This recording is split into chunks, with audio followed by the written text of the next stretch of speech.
A lahko oziroma kako lahko oživimo recimo svoje stare računalnike, da ne končajo na smetišču? Ja, ločil bi dve stvari. Eno je to, če imamo mi lastno željo ali pa žilico, to malo šraufati, malo gledati, malo izrabljati, ampak večina ljudi po moje ni takih. Ne, Tako da ne.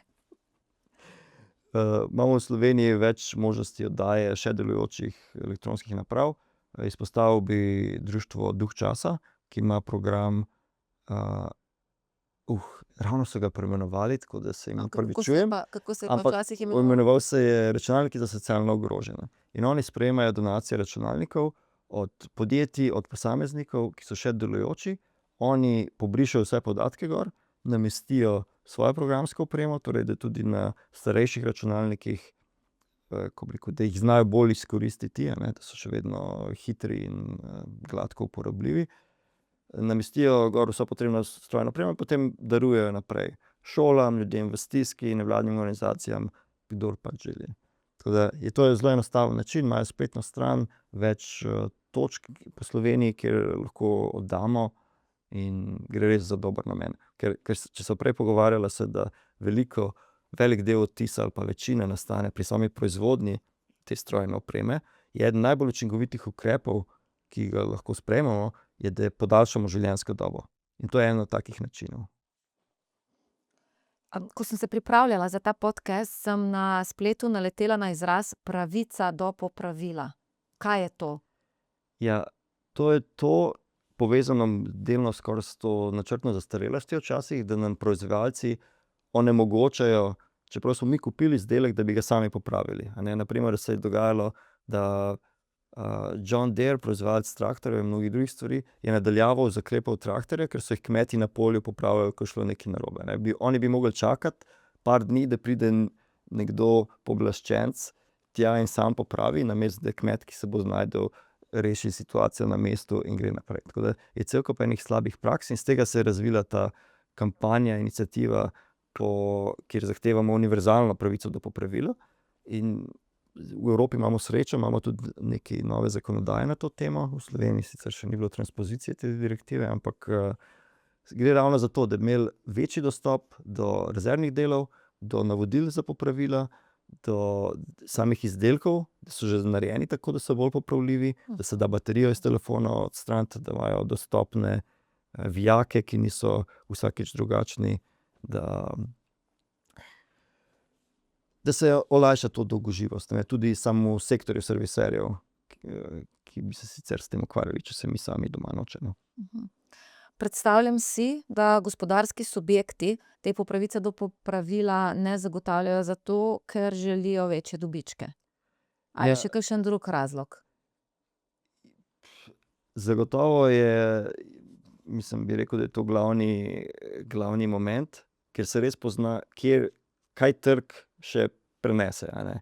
Ko sem se pogovarjal s slovenskim Gorenjem, so rekli, ja, v Franciji so bolj zahtevni in je trg tak, da vsa konkurenca mora delati boljše izdelke, kot kar pri nas lahko prodamo, recimo, a ne.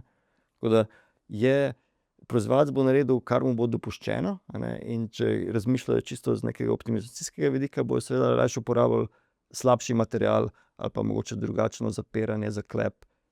Kako pa pride do tega, da je denimo francoski potrošnik bolj izbirčen, bolj zahteven? Je to vzgoja, je to šolski sistem, je to način razmišljanja?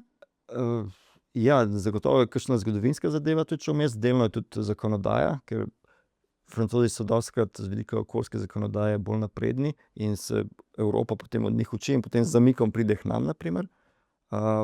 Tudi stereotipno bi rekel, da so Francozi enostavno bolj tečni, a ne. So bolj glasni, ko gre kaj narobe, ne požrejo vsega, če tako rečem. Tako da to je tudi na nas, a ne, če se prej pogovarjali, kaj lahko mi naredimo. Ja, saj so ene stvari, kako odgovarjamo na maile, pa malo higiene, ampak tudi mi moramo biti glasni, mi moramo zahtevati boljše od teh ponudnikov storitev, s katerimi smo na vezi. Tukaj bom jaz svoj odvetniški vidik pristavila zraven, a ne. Ko se nekaj zgodi, denimo neka naprava se nam pokvari, je dejansko se začne najprej v nas ta miselni proces, koliko energije in časa bom jaz zdaj v to vložila. A bom jaz, ko se mi denimo pokvari fen, pa je znotraj garancijske dobe, najprej zbrala energijo, da najdem naslov, kam lahko pišem. Pa po možnosti me od vrat do vrat malo pošiljajo.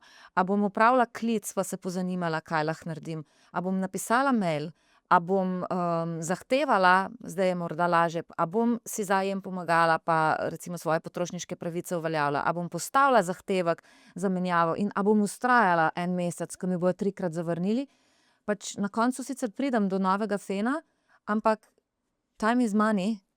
Ne, pa še hujše, en fen si še rečeš, v redu, to si od sosede sposoden ali pa kaj podobnega, ampak da ljudje čakajo 2 tedna za popravilo pralnega stroja ali pa kaj podobnega, ne, mlade družine, pač nepredstavljivo. Saj zato je fajn, da imamo malo tega regulatornega okolja strožjega zdaj, ki zahteva po eni strani, da se uporabniku izkušnja izboljša, torej, ne vem, popravljavci bojo mogli vnaprej povedati približno, koliko časa bo popravilo trajalo, ali imajo nadomestni izdelek na voljo, da tudi potem mi lažje primerjamo. Vemo fen, v redu, imam 3 na voljo, vsak bo na standardiziranem listu dal nam ponudbo po svoje, pa vidimo, okej, v redu, gremo po pravilo ali pa gremo v nakup, ne, se bo lažje odločiti. Tudi mi v društvu imamo ta portal Manj je več, kjer smo v nakup zbrali vse mojstre popravil, ravno zato, ker eno so uradni servisi, velik del tega sektorja so pa majhni obrtniki, a ne, čevljarji, elektroničarji, ne vem, šivilje in podobno. In nimajo ponavadi spletnih strani, jih zelo težko tudi umetna inteligenca odkrije v resnici, a ne, tako da res vsako leto vlagamo trud noter, kako okrepiti ta sektor, pa kako ga narediti odkrivljivega v osnovi, a ne, ker se mogoče v lokalnem okolju še poznaš koga, ampak za kakšne bolj zapletene izdelke ali pa ko reče, v redu, za tole pa jaz nimam dovolj debelih igel, mogoče šivilja, pa moraš iti kam drugam, moraš širše pogledati, ne. Tako da probamo olajšati ta dostopnost do teh informacij, ne. Je pa res, da vseeno živimo tudi v svetu nekih povratnih informacij. Prva stvar, ki mi pride na misel, če je nekdo neizsledljiv, bo tudi zelo težko preveriti ustreznost njegovih referenc. Tudi hkrati ne želimo se podvreči nekomu, ki dela na pol, ki dela slabo. Na misel mi torej pride, da če nima možnost dati reviewja, če nima možnost preveriti njegovih kompetenc, da se morda psihološko težje odločamo za. Mislim, dobro vprašanje, jaz sem po naravi bolj za vplive sorte. Okej. Sploh si predstavljam te majhne obrtnike, pač ne bom rekel, da so v stiski privzeti ali karkoli, ampak napram enemu velikemu servisu, ki ima direktno povezavo s proizvajalcem, je to čisto drugačen oblik obdelovanja. Se tudi potrudi. Seveda, tudi, mislim, dostikrat res z ljubeznijo nekaj delajo in tudi on je prej tisti, ki bo rekel, v redu, tole vem, kaj je narobe, tole sem malo bolj potrudil, bo kasneje rekel, ne, sploh se ne bomo s tem ukvarjali, kar kup novo, a ne. Je manjša verjetnost, da bo mogoče na tej strani zlobni proizvajalčevi, če tako rečemo. Razumem, hvala za ta uvid. Ste pa zdaj odprli še to vprašanje, popravilo nasproti kupovanja novega rezervnega dela. Mojemu možu denimo se je pred 2 dnevi pokvarila turbina na avtu in nova turbina stane, ne vem, 2100 evrov. Je pa našel enega gospoda, ki obnavlja te turbine za 700 evrov in midva sva dejansko 2 dni preživela v debati, kaj narediti. Zato, ker po eni strani je tisti psihološki učinek, valjda boš kupil novo turbino, koliko časa pa misliš, da ti bo obnovljena turbina delala, pa bo čez 1 leto ponovno crknila. In sva dejansko bila v stiski in v precepu, kaj narediti. In na koncu se je odločil za novo turbino. Zanimivo. Ker po tej računici bi skoraj 3 leta jih lahko menil vsako leto, preden bi razliko pokril, ne. 700 proti 2000. Ja, če je edini strošek to, da menjaš turbino, če pa pomisliš še, koliko nevšečnosti imaš, pa da ti lahko avto na avtocesti crkne, pa da ne vem, saj Ne, saj je tudi seveda odvisno od posameznih komponent pa delov pa izdelkov, ampak se strinjam, da imamo mogoče tudi malo strahu po svoje pred neko obnovljenostjo. Saj zato tudi obstajajo potem, ne vem, se podaljšuje garancija avtomatsko s tem, ko damo popravilo skozi. Ni to zdaj pa moj nečak nekaj malo zašravfal, pa je to, ne. So neki standardi, take zadeve.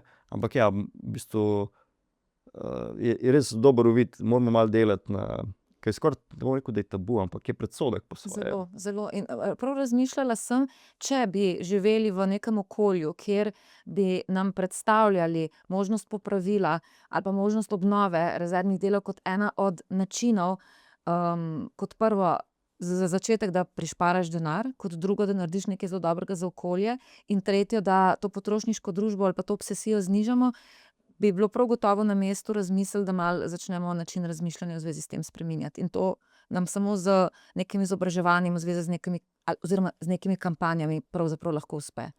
Zagotovo bi mogoče dal vzporednico s tekstilom. Tam mislim, da se je precej že izboljšalo, ne, da nosimo stvari iz druge roke, izven prijateljskega kroga, ni več nič nenavadnega, ali pa da damo nekaj popraviti. Ampak ja, razumem, mogoče pri elektroniki, pri nekih mehanskih zadevah, ki jih je tudi težje razumeti, ne. Tale pulover, ne vem, ni nobena uganka zame, ne, v resnici, a ne.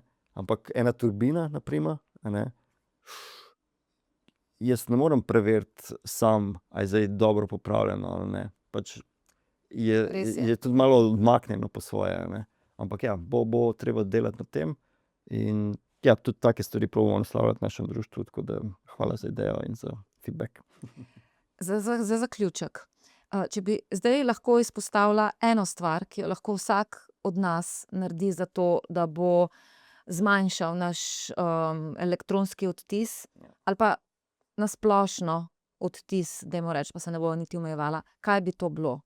Nekaj, kar ne zahteva pretirano energije, kar ne zahteva našega pretiranega dodatnega časa, je pa nekaj, kar lahko naredimo, in nekaj, ob čemer se bomo dobro počutili. Ena enostavna zadeva, ki jo naredimo enkrat in potem pozabimo, je, da si namestimo na naše naprave razne blokade oglasov v brskalnikih. Ker ogromno enega prometa, ogromno enega vohunjenja za nami v končni fazi, povezanega s temi oglasi, ki se pojavljajo, pač to na spletnih straneh, na videoteh, v bistvu že samo mobilni oglasi na telefonih, ocena je, da na letni ravni to sproducira toliko enega prometa, da porabi energije približno kot cela Lizbona v enem letu, na primer, a ne. Tako da, če uspemo to zreducirati, recimo tudi na telefonih, če uporabljamo kakšne aplikacije, ki so sicer brezplačne, ampak uporabljajo oglase, dostikrat delajo tudi, če nismo priključeni na internet. Torej lahko namestimo, in če nismo priključeni na internet, ne more predvajati oglasov. In je to tudi mogoče tak trik, da jih lahko uporabljamo, brez da nam na 2 minuti neki nov oglas servira, a Ampak ne. dejansko obstajajo aplikacije, ki lahko na našem brezplačnem uporabniškem računu na YouTubu blokirajo oglase? Seveda. Nisem vedela. Okej. Katere pa so te aplikacije, a veste morda na pamet? Delno te stvari podpirajo že te glavne, kot so Adblock, ki so ti vtičniki. Za YouTube je zelo veliko enih različic, ker tudi YouTube vsake toliko časa spremeni svoj sistem, da ne bi delovali, a ne.